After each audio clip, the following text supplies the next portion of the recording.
કે કોષરસ પટલ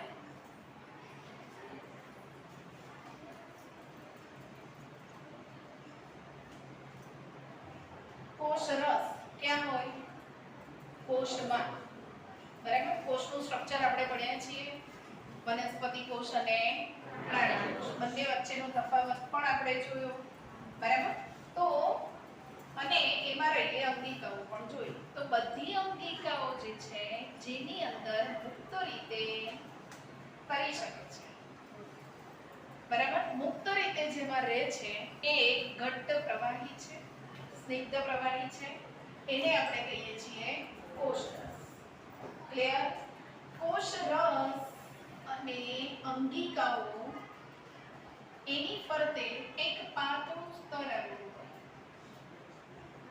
એને કહેવામાં આવે કોષરસ પટલ ક્લિયર કોષરસ પટલ કેવું હોય તો બેવડી પટલમય અંગિકા છે સુકોષો કેન્દ્રીય કોષમાં આપણને આવી બેવડી પટલમય અંગિકા જોવા મળે આનો અર્થ એવો થયો કે એ દ્વિસ્તરીય રચના છે બેવડું એટલે ડબલ કહેવાશે બરાબર તો દ્વિસ્તરીય રચના છે અને કોષરસની ફરતે આવેલું ઓકે કોષરસ એમાં અંગિકા છે બીજી બધી અંગિકાઓ છે એવી રીતે કોષરસ પટલ પણ છે બરાબર 1950 માં ઇલેક્ટ્રોન માઇક્રોસ્કોપ એની શોધ થઈ અને એના પછીથી કોષમાં રહેલી જે અંગિકાઓ છે એના અભ્યાસની શરૂઆત થઈ બરાબર એટલે એના પછી જોવાયો અને જોવાયો એટલે એના પછી જ બધી શોધ થઈ હોય બરાબર તો કોષરસ પટલ પણ એના પછીથી આ બધી અંગિકાઓમાં સમાવિષ્ટ એટલે એના પછીનો અભ્યાસ શરૂ ક્લિયર તો કેવું છે તો કે એને બે આવરણ છે અંતઃ આવરણ અને બાહ્ય શેનું બનેલું છે તો કે કોષરસ પટલ એનું બંધારણ જો આપણે જોઈએ તો એના બંધારણમાં બે ઘટકો છે એક તો પ્રોટીન છે અને બીજો ઘટક એટલે લિપિડ આવેલું છે પ્રોટીનનું પ્રમાણ એની અંદર 52% જેટલું આવેલું છે અને લિપિડનું પ્રમાણ કેટલું છે તો 40% ક્લિયર લિપિડ અને પ્રોટીનના ઘટકો એક કોષરસ સ્તર બનાવે ઓકે દ્વિસ્તરીય ગોઠવણી તો કોષરસ પટલમાં પ્રોટીન અને લિપિડ આવેલા છે આનો અર્થ એવો થાય કે કોષરસ પટલ શેનું બનેલું છે પ્રોટીન અને લિપિડ આ એનું બંધારણ કહેવાય બરાબર પ્રોટીનનું પ્રમાણ 52% છે લિપિડનું 40% છે દ્વિસ્તરીય આવરણ છે એટલે બંને આવરણ એના બનેલા છે કેવી રીતે ગોઠવાય તો સપોઝ આપણે એક આવરણ અહીંયા એક સ્તર બનાવીએ બરાબર તો એની અંદર શું આવેલું છે જેમ કે અહીંયા આવા લિપિડના અણુઓ ગોઠવાયેલા છે બરાબર લિપિડના અણુને જો આપણે જોઈએ તો એને આવી રીતે શીર્ષ જેવો ભાગ માથા જેવો ભાગ આવેલો છે અને અહીંયા આવી પૂંછડી જેવો ભાગ આવેલો છે બરાબર માથા જેવો જે ભાગ છે એ પોલો ભાગ છે પોલર છે અને પૂંછડી જેવો ભાગ છે એ નક્કર છે અથવા તો નક્કર ના કહી શકાય પણ પોલો નથી ક્લિયર અને ધ્રુવ તરફ રહે છે એટલે ઉપરની તરફ રહે છે નીચેની બાજુએ આવી પૂંછડી જેવી રચના છે ની આ બંને શું છે લિપિડના જ અણુની ગોઠવણી છે કાં તો લિપિડનો જ અણુ છે જેને આવું માથું આવેલું છે અને ધ્રુવીય શીર્ષ અથવા તો માથું કહેવાય બરાબર નીચેની તરફ પૂંછડી છે એટલે એને અધ્રુવીય પૂંછડી કહેવાય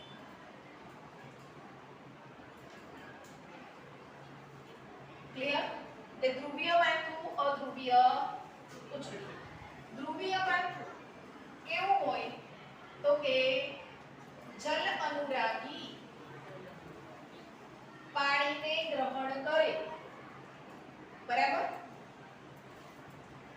આને વોટર લવિંગ કહેવાય. પાણી એને ગમે છે, પાણીને એક્સેપ્ટ કરે છે. ઓકે, અહીંયા જુઓ, એને બે પોર્શન આવેલા છે લિપિડના અણુને, બરાબર. ઉપરની તરફ જે ભાગ છે આનો અર્થ એવો થયો ધ્રુવ તરફ, એટલે આને કહેવામાં આવે ધ્રુવીય માળખું. બરાબર. નીચેની તરફ એનો ઉછળી જેવો ભાગ છે, બરાબર, જે પોલો નથી. આ નીચેની તરફ છે એટલે આપણે એને અધ્રુવીય એવું કહીએ છીએ. સમજમાં આવ્યું? બરાબર. ધ્રુવીય માળખું એ કેવું? જલ અનુરાગી ગ્રહણ કરવું આને કહેવામાં આવે. ક્લિયર? કોને? જલને. જલ એટલે પાણી. પાણીને ગ્રહણ કરે છે, પાણીને સ્વીકારે છે. ગમે તો સ્વીકારે ને, ના ગમે તો ના સ્વીકારે. બરાબર. તો ગમે છે ધેટ મીન્સ વોટર લવિંગ કહીએ આપણે. ઓકે, અને ઉછળી કેવી છે એને નથી ગમતું એટલે જલ વિતરાગી. બરાબર. તિરસ્કૃત છે પાણી માટે. ઓકે, બરાબર. આવું સ્તર અહીંયા આવેલું હોય છે. આ સિંગલ સ્તરની વાત કરીએ છીએ આપણે. બીજું તો કે આપણે બેવડા પટલમાં એવું કીધું. આનો અર્થ એવો થાય કે અહીંયા પણ છેડો એટલે ધ્રુવ કહેવાશે. છેડા ઉપર શું આવેલું હોય?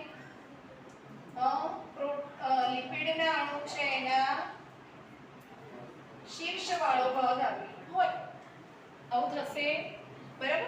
લિપિડના અણુઓ આવી રીતે દ્વિસ્તરીય ગોઠવણી જે ધરાવે છે, એમાં જે અણુઓ છે, સપોઝ આપણે એવું કીધું કે અહીંયાથી પાણીના અણુને ગ્રહણ કર્યો, બરાબર. તો કેવી રીતે અણુઓને એ અંદર લઈ જાય છે? એકલું પાણી નહીં, બીજા અણુઓ પણ એની અંદર પ્રવેશી શકે છે. કોઈ પણ અણુને કોષમાં જવું છે તો એનું વચ્ચે પટલ આવેલું છે, બરાબર. કોષ રસ પટલ. એટલે અહીંયાથી આ અણુને જો જવું હોય તો પટલને એને ક્રોસ કરવો પડે કે નહીં?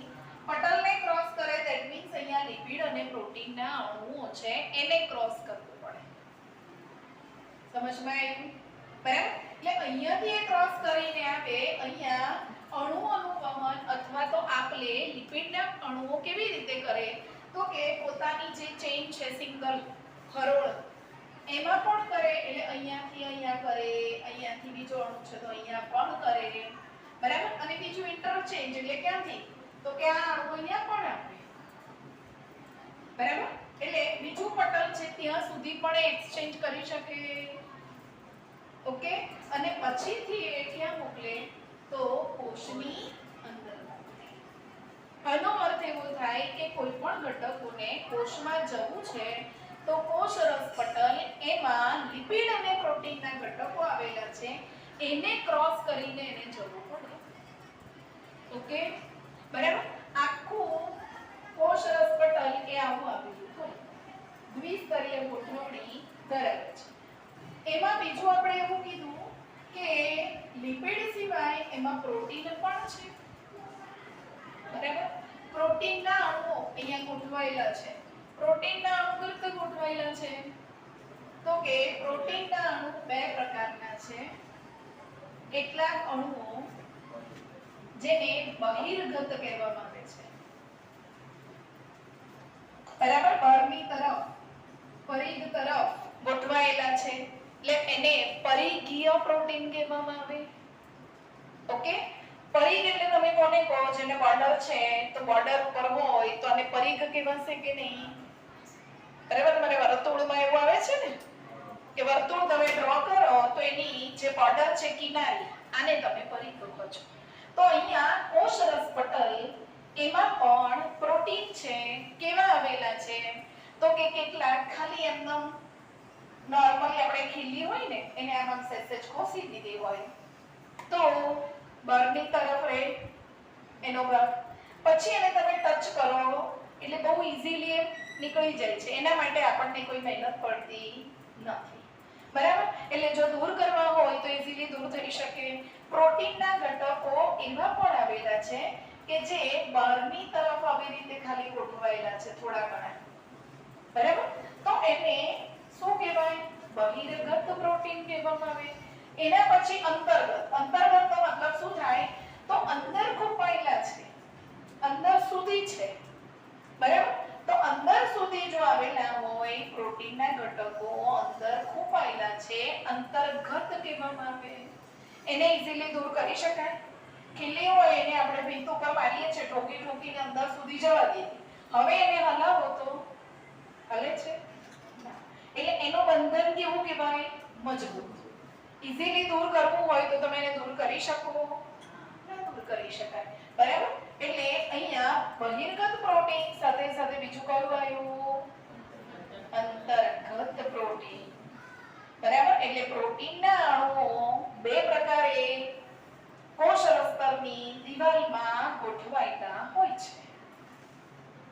ઓકે, બરાબર? કોષ રસ પટલ કેવો હોય? તો એમાં આપણે કહીએ કે કોષ રસ પટલ જે છે એને પ્રવેશશીલતાના આધારે અલગ અલગ પ્રકાર છે, બરાબર? કેટલાક અણુઓને અંદર આવવા દે, કેટલાક અણુઓને ના આવવા દે. સિલેક્ટેડ, બરાબર? એટલે સિલેક્ટેડ અણુને જ અંદર આવવા દે છે તો એને શું કહેવામાં આવે? અર્ધ પ્રવેશશીલ પટલ કહેવામાં આવે. કેટલાકને તો આવવા જ ના દે તો એને અપ્રવેશશીલ કહેવામાં આવે. તો ત્યારે જે અણુ માટે કોષ રસ પટલ એ પ્રવેશશીલ નથી, ધેટ મીન્સ એને અંદર આવવા દેતા નથી, તો કોષ રસ પટલની પ્રકૃતિ એ અણુ માટે કેવી બની? અપ્રવેશશીલ. ક્લિયર? કેટલાકને આવવા દે છે, કેટલાકને નથી આવવા દેતા. ધારો કે Na+ આ અણુ આવ્યો અને Cl- પણ આવે છે સાથે સાથે. Cl- છે એને અંદર જવા દે, Na+ ને કે અહીંયા ધારો કે આમ નથી, પ્લીઝ, બરાબર? તો એકને આવવા દીધો, એકને નહીં આવવા દીધો. જેને આવવા દે એના માટે પ્રવેશશીલ બન્યો અને જે અણુને નથી પ્રવેશવા દેતો એના માટે એ અપ્રવેશશીલ. આનો અર્થ એવો થયો બધા સાથે હતા ને તો Cl ને આવવા દીધો અને Na ને નહીં આવવા દીધું, તો સોડિયમ અને ક્લોરીન બંને સાથે છે, સાથે આવે છે, એકને આવવા દીધું, બીજાને ના આવવા દીધું. આનો અર્થ એવો થાય કે સિલેક્ટેડ અણુને જવા દે છે તો અર્ધ પ્રવેશશીલ પટલ કહેવાશે. ક્લિયર? બરાબર? પછી તો કે સપોઝ સમજો કે આ અણુ છે અને કોષ રસ પટલમાંથી એને આપવું છે. અહીંયા વિચારો કે આપણું આ પ્રોટીનના અણુ છે એનું સ્તર બનેલું છે, બરાબર? પછી વચ્ચે આપણે એવું કીધું કે પ્રોટીનના અણુ આવી રીતે અહીંયા ગોઠવાયેલા છે, બરાબર? તો પ્રોટીન જે છે એનું કામ અહીંયા શું? તો એ પોતે પણ વહનમાં મદદ કરે. સપોઝ સમજો અહીંયાથી પાણીનો અણુ આવે છે, બરાબર? લિપિડ જો એને પસાર થવા નથી દેતું તો એના માટે એક અપ્રવેશશીલ પટલ બની ગયું, બરાબર?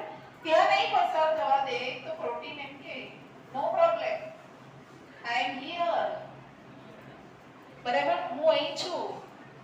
એટલે હવે એ અણુ ક્યાં આવ્યો?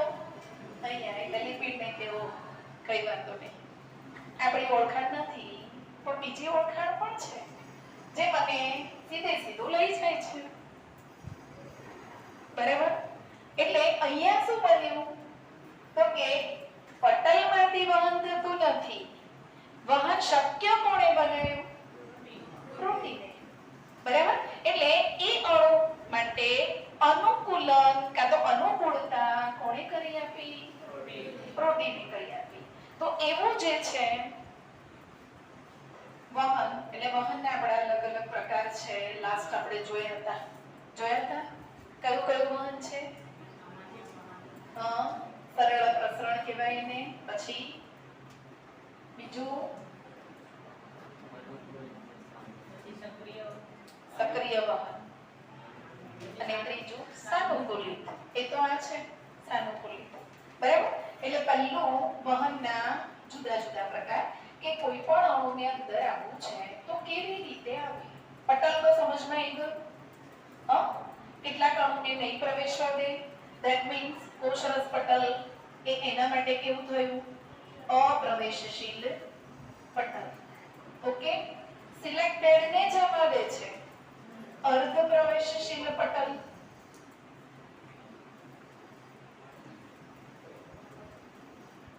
ઓકે, કેટલાક અણુ છે એના માટે કોઈ પ્રોબ્લેમ નથી.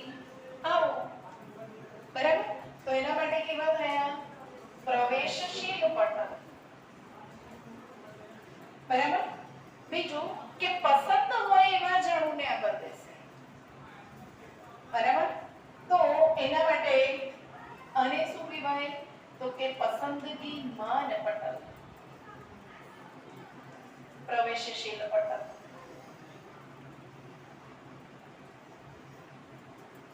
ક્લિયર? બરાબર, આ પટલની પ્રકૃતિ છે, દરેક અણુ માટે જુદી જુદી છે. ઓકે, બરાબર. પછી હવે આપણે જોઈએ કે કોષરસ પટલમાં કોઈ પણ અણુ અંદર પ્રવેશે છે તો એ અણુ જ્યારે અંદર આવે છે ત્યારે એનું વહન કેવી રીતે થાય છે? બરાબર, તો વહનને પણ જુદા જુદા પ્રકાર, જેમ કે વહન એના મુખ્યતઃ જે પ્રકાર છે એ 3 છે. સાદું પ્રસરણ, જેને સરળ વહન પણ કહેવામાં આવે. બરાબર. બીજું તો સાનુકૂલિત વહન,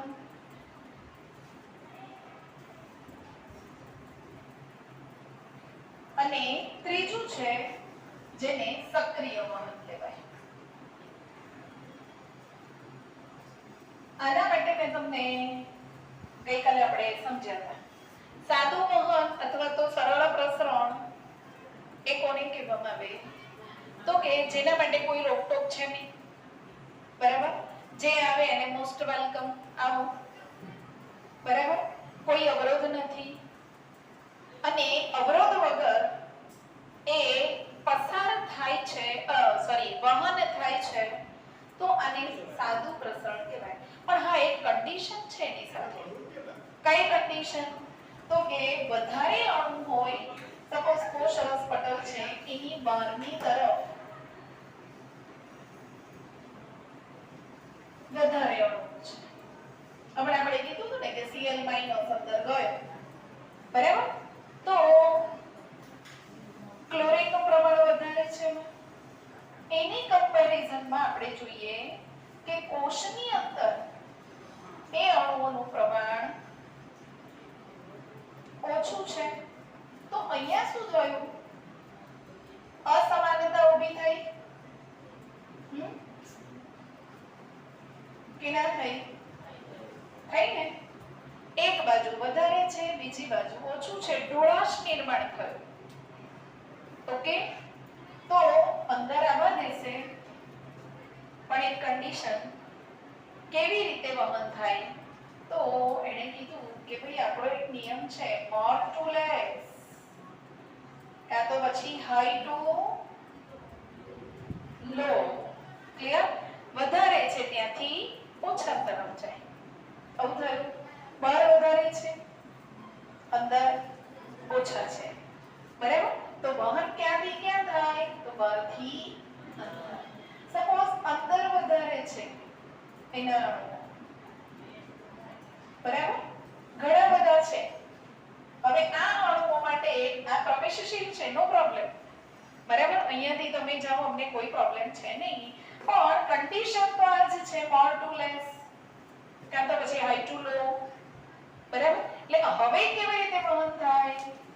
અંદરથી બહાર, બહારથી અંદર જાય કે અંદરથી બહાર જાય, બધાને જ કોષરસ પટલને પસાર કરવો પડે. કોષરસ પટલમાંથી પસાર થવું પડે, એને ક્રોસ કરવું જ પડે. ક્લિયર? બરાબર, એટલે કોઈ પણ પ્રકારની ખટખટ નથી, કોઈ અવરોધ નથી. વહન અણુઓ થઈ શકે છે, પણ એક કન્ડિશન છે, more to less. ક્લિયર?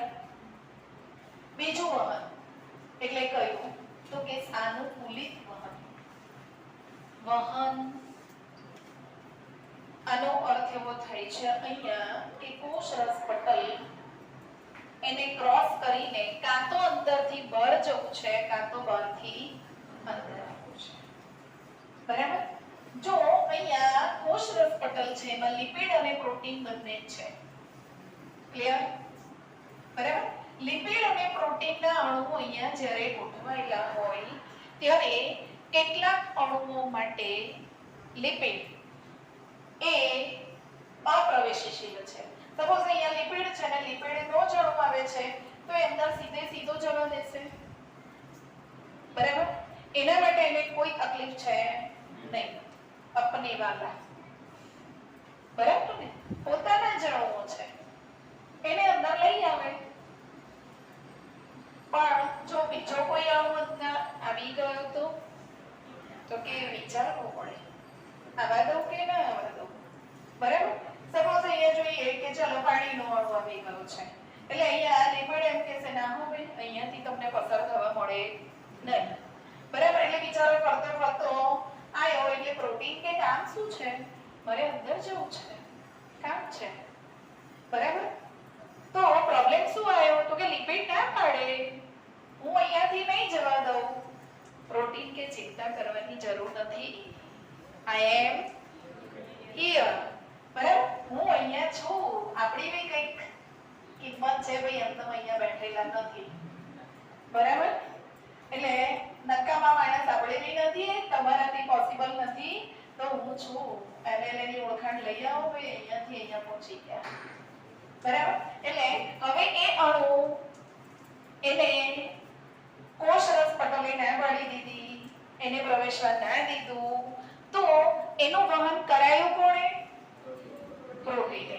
તો હવે એ વહન એના માટે તો શું થયું? અનુકૂળતા કરીને કોણે કરી? પ્રોટીને. તો આવું વહન એ પણ અનુકૂળતા ભલે પ્રોટીને કરી પણ એના પર કન્ડિશન છે. શું કન્ડિશન? સેમ. મોર ટુ લેસ. વધારે અણુ હશે એ ઓછા તરફ જાય.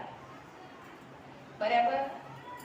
ઓછા એ વધારે તરફ જતા નથી. આપણી પાસે બે પેન છે કાલે જ મેં તમને કીધું હતું અને બાજુવાળાને પેનની જરૂર છે તો આપણી પાસે બે છે તો આપણે એને ગિફ્ટ કરશું કાં તો લખવા માટે આપીશું. બરાબર? પણ આપણે નવરા બેઠા છે વગર પેને અને પછી આપણને એમ કે મારે પેન જોઈએ છે એટલે આપણે તરત એમ કે મારી જોડે છે હું જ માંગુ છું. કાં તો પછી એમ કે મારી પાસે એક જ છે હું તને આપું તો હું શું કરું? બરાબર કે નહીં? એટલે વધારે છે તો એ ઓછા તરફ જાય. ઓછા હોય એ વધારે તરફ કેવી રીતે જાય? ઓકે? એટલે અહીંયા પણ અનુકૂળતા કરી પણ અહીંયા એ જ કન્ડિશન જે સાદા પ્રસરણમાં છે more to less. Clear? high to low. થઈ ગયું? ઓકે. એના પછી સક્રિય વહન. સક્રિય વહન એટલે શું? ઢોળાશ એની વિરુદ્ધ દિશા. અહીંયા તો ઢોળાશની દિશામાં કહેવાય ને વધારે છે અને એ અણુઓ ઓછા તરફ જાય છે. આ ઢોળાશની દિશા કહેવાય. સેમ અહીંયા પણ વધારે અણુઓ જે બાજુ છે ત્યાંથી ઓછા અણુઓ છે ત્યાં એ ગતિ કરે છે. બરાબર? તો આને ઢોળાશની દિશા કહેવાય. વિરુદ્ધ દિશા એટલે શું? તો ઢોળાશની દિશામાં મોર ટુ લેસ છે. સક્રિય વહનમાં લેસ ટુ મોર. આવડી ગયું બધાને? ક્લિયર? એટલે ઓછા અણુઓ જે છે ત્યાંથી વધારે છે તે બાજુ ગતિ કરે. મેં તમને કાલે એના માટે કોઈ ઉદાહરણ યાદ રાખવાનું કીધું હતું? સક્રિય વહનમાં શું કીધું હતું? યસ. આપણી પાણીની ટેન્ક ઉપર છે. બરાબર? અને એને નીચે નાખવું છે. ધેટ મીન્સ એ ઢોળાશની એક દિશા છે. બરાબર? તો ત્યાં એ ઈઝીલી આવી જાય છે. આ એની ઢોળાશની દિશા એટલે એમાં નથી એને કોઈ વાહકની જરૂર પડતી કે નથી અને કોઈ શક્તિની જરૂર પડતી, બરાબર? પણ નીચેથી પાણીને ઉપર લઈ જવું છે તો ઊંધી દિશા થઈ કે નહીં? ઢોળાશની વિરુદ્ધ દિશા. ઓકે, તો એના માટે આપણે કોની જરૂર પડે? મોટર આપણે લગાવીએ છીએ પાણીને લઈ જવા માટે, હે ને? તો અહીંયા પણ લેસ ટુ મોર છે, એમનેમ નહીં જાય, એને પણ શક્તિની જરૂર પડે. એટલે એટીપી એની મદદ લે. ભાઈ આપણાથી આ થતું નથી, એટલે હવે હેલ્પ કરો. એટલે એટીપી એને હેલ્પ કરી એટલે શક્તિની મદદથી જે વહન થાય અને સક્રિય વહન કહેવામાં આવે છે, પમ્પિંગ. કાલે જ આપણે વાત કરી હતી, કયો પંપ આવે? Na+ અને A+. ઓકે, એટલે એ પ્રમાણે કોષરસ પટલમાંથી પસાર થાય છે. થઈ ગયું? હવે કોઈને પ્રોબ્લેમ છે? હા? અને હા, એક મિનિટ, આ જે મોડેલ છેડે આપ્યું, બરાબર? કોણે આપ્યું? તો કે 1972 ની અંદર સિંગર અને નિકોલસન. સિંગર તો આપણે બધા જ. કયા સિંગર? બાથરૂમ સિંગર, બરાબર? એટલે આપણે યાદ રાખી દેવાનું. બાથરૂમમાં ગાતા હોય એટલે મજા. એટલે પાછળ વાળાને બી ભાઈ જોબ જવાનું છે, સ્કૂલ જવાનું છે, એટલે બહારથી કોઈ ખગડાવે, નીકળો, બરાબર? નિકોલસન એટલે સિંગર અને નિકોલસન એને આ એક મોડેલ રજૂ કર્યું. કોનું? લિપિડ અને પ્રોટીનનું. કોનું છે પણ? કોષરસ પટલ. ક્લિયર? તો કોષરસ પટલનું આવું મોડેલ જેણે આપ્યું એ છે સિંગર અને નિકોલસન, બે વૈજ્ઞાનિકો છે.